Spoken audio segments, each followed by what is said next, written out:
Hello friends, welcome to ऐसे classes. कैसे हैं आप सब फ्रेंड्स? आज का हमारा टॉपिक है स्लम्प सेल एग्रीमेंट। ओके, ये स्लम्प सेल क्या होता है आज हम इसे समझेंगे पूरे थियोरिटिकली, एंड इसे करने के लिए क्या क्या चीज़ें इंपॉर्टेंट होती है वो भी देखेंगे। तो चलिए आज की क्लास स्टार्ट करते हैं। ओके फ्रेंड्स, तो सबसे फर्स्ट हम इसे एक एग्जाम्पल से समझते हैं। सपोज मिस्टर एक्स एक पर्सन है। ओके, इनका दो बिजनेस है, एक बिजनेस ए और एक बिजनेस बी। बिजनेस ए जो है वो बहुत ही प्रॉफिट में चलता है और बिजनेस बी जो है वो लॉस में चलता है। ओके, सो मिस्टर एक्स की जगह आप रहते तो क्या करते? जो प्रॉफिट वाला बिजनेस है उसे चलने देते, एंड जो लॉस वाला बिजनेस है उसे कहीं और शिफ्ट करने की कोशिश करते। ओके, क्योंकि लॉस में बिजनेस चला के फ़ायदा नहीं है। ओके, सो मिस्टर बी ने इसे क्या किया? सेल कर दिया।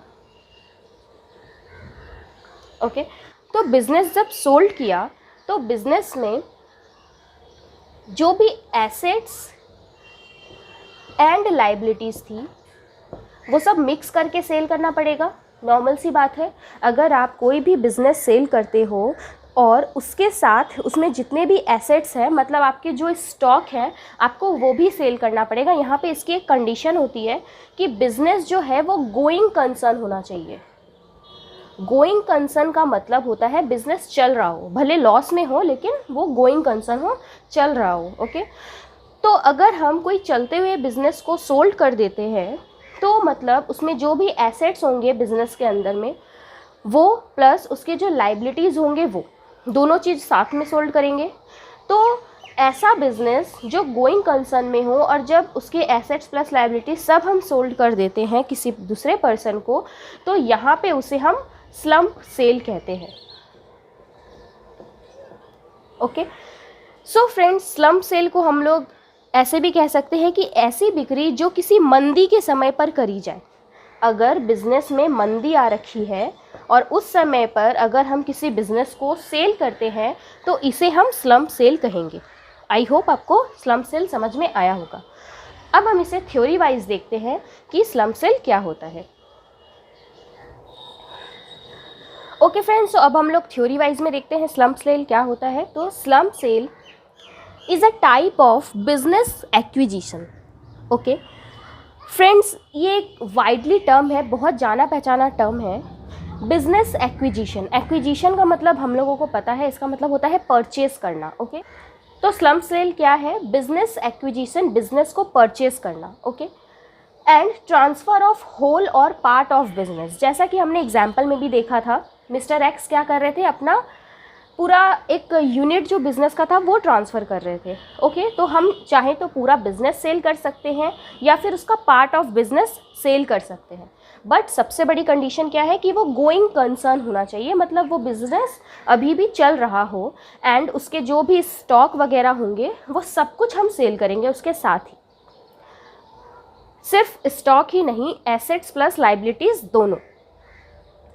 और सबसे बड़ी बात क्या है, यहाँ पे लम्प सम कंसिडरेशन होना चाहिए, मतलब जो पैसे परचेज़र देगा सेलर को, मतलब अगर हम अपना बिज़नेस सेल कर रहे हैं तो हमें जो पैसे मिलेंगे वो लम्प सम में होने चाहिए। टोटल अमाउंट जितने भी उसके अंदर एसेट लाइबिलिटीज़ जो भी, उनको पूरा टोटल करके अमाउंट दिया जाएगा। ओके, एंड इसके ऊपर जो टैक्स वगैरह निकलेगा वो हम इनकम टैक्स में, कैपिटल गेन में ये सब डिसाइड करते हैं। ओके, एंड फ्रेंड्स, ये जो स्लम्प सेल का जो कॉन्सेप्ट है वो लाया गया था फाइनेंस एक्ट में, income tax act section 242C के द्वारा।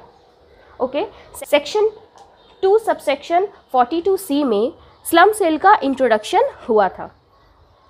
ओके, आई होप आपको समझ में आया होगा स्लम्प सेल के बारे में, बेसिक नॉलेज एटलीस्ट कि स्लम्प सेल होता क्या है, एंड थ्योरी भी। ओके, अब हम देखते हैं स्लम्प सेल को करने के लिए हमें क्या क्या स्टेप्स लेने होंगे, तो चलिए हम वो भी देखते हैं। ओके फ्रेंड्स, तो हमारे पास यहाँ पर है steps of slump sale agreement. Slump sale agreement करने के टाइम हमें क्या क्या स्टेप्स लेना पड़ेगा, तो चलिए हम देखते हैं।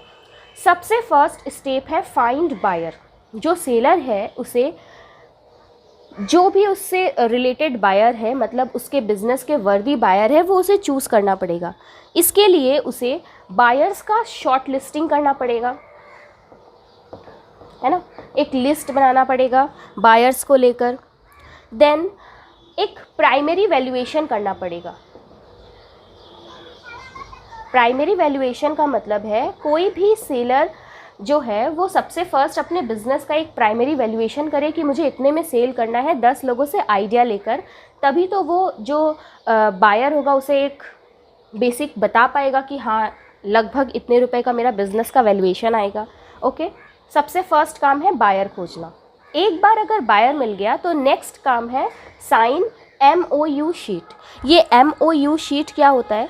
तो फ्रेंड्स, एक बार अगर बायर कंपनी सेलेक्ट हो गई, कोई भी बायर कंपनी हमें मिल गई, तो मेमोरेंडम ऑफ अंडरस्टैंडिंग जो है वो साइन करना पड़ता है, जिसमें बायर और सेलर में आपस में जो भी इंफॉर्मेशन होती है एक डिलीजेंस की, वैल्यूएशन की, वो सब इसमें विस्तार से बताया रहता है। ओके, तो ये बहुत ही ज़रूरी होता है, मेमोरेंडम ऑफ अंडरस्टैंडिंग। ये इन दोनों में साइन हो जाना चाहिए, जिससे ये प्रूफ होता है कि इन दोनों को सारी इन्फॉर्मेशन आपस में मिल चुकी है। फिर थर्ड पॉइंट है मेक वैल्यूएशन। अब जो बायर एंड सेलर है वो आपस में मिलकर वैल्यूएशन डिसाइड करेंगे, क्योंकि जो बायर होता है वो चाहता है कि कम से कम लोएस्ट कॉस्ट उसे पड़े, और जो सेलर होता है वो चाहता है कि उसे मैक्सिमम प्राइस उसके बिजनेस का मिले। ओके, तो वो आपस में बैठ के जो भी डिस्कस करते हैं और एक फाइनल वैल्यूएशन पर आते हैं। फिर नेक्स्ट काम रहेगा डील स्ट्रक्चरिंग। ये डील स्ट्रक्चरिंग क्या होता है? तो फ्रेंड्स, डील स्ट्रक्चरिंग में मेन होता क्या है कि यहाँ पर दोनों बायर और सेलर आपस में बैठकर एक डील बना लेते हैं, जिसमें ये लोग ये डिसाइड कर लेते हैं कि ट्रांजैक्शन कॉस्ट या फिर जो स्टैम्प ड्यूटी कॉस्ट है और भी कितने सारे कॉस्ट वगैरह हैं, या फिर हम पैसे देंगे कब, फाइनली आप कब बिज़नेस हमें दोगे, कब ट्रांसफ़र करोगे, एंड हम आपको पैसे कब देंगे, कंसिड्रेशन कब पूरा होगा। तो ये सब जो भी इनके बीच की बात है, कंसिड्रेशन, ये सब पॉइंट यहाँ पर ये लोग फाइनली डिस्कस कर लेते हैं। ओके, जब ये हो गया तो लास्ट काम बचा रहता है स्लम सेल एग्रीमेंट। यहाँ पर ये लोग कोई भी लॉयर को पकड़कर एग्रीमेंट तैयार कर सकते हैं। यहाँ पर ये लोग कोई भी लॉयर को हायर करके एक एग्रीमेंट तैयार करके उस पर फिर आपस में बात कर लेते हैं, एंड ये स्लम सेल जो है वो उसमें दोनों पार्टीज़ साइन कर देती है, एंड ये एग्रीमेंट क्रिएट हो जाता है। तो फ्रेंड्स, ये है पूरा स्लम सेल एग्रीमेंट एंड उसके स्टेप्स। क्या था steps? Find buyer, then sign MOU sheet, then third make valuation, fourth deal structuring, and fifth slum sale agreement. Okay, ये हमारे समझ के लिए तो इम्पॉर्टेंट है ही, और एग्ज़ाम पॉइंट ऑफ व्यू से भी बहुत इंपॉर्टेंट है, इसलिए मैंने आपसे ये टॉपिक डिस्कस किया। आपको ये टॉपिक कैसा लगा? अगर समझ में आया तो एक लाइक कर दीजिए, और अगर आपको और भी कोई टॉपिक चाहिए तो आप मुझे कमेंट में बता सकते हैं, मैं उस पर वीडियो बनाने की कोशिश ज़रूर करूँगी। अगर आपको वीडियो अच्छी लगी तो प्लीज़ मुझे कमेंट में ज़रूर बताएं, और चैनल को सब्सक्राइब कर दें, जिससे मैं जो भी वीडियोज़ दूँ वो आप तक फटाफट पहुँच जाए। Thank you friends, bye bye.